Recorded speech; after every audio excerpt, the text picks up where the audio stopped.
Trwyn. Bocs a theipiwch eich enw.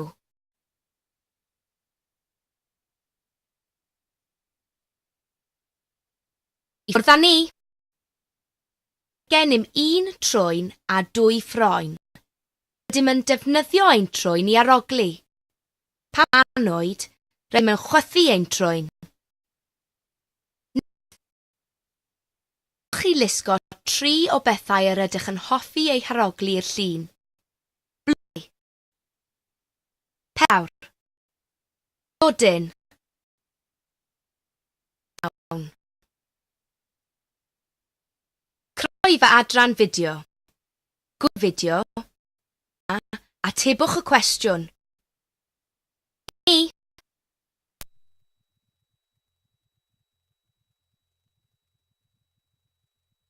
I beth ydyn ni'n defnyddio ein trwyn? I ogli pethau.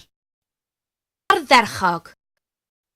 Llwch y lluniau i'r lle iawn ar y jig-so.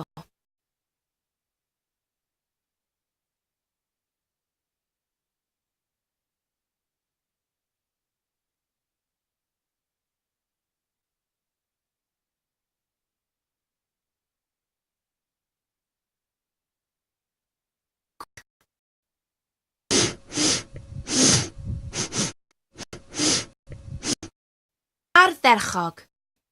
Rhaid bod popeth am drwynau. Ych wedi gorffen yr adran hon, ac fe gewch argraffu eich tystysgrif os dymunwch. Felly, dywyswch isod beth i'w wneud nesaf.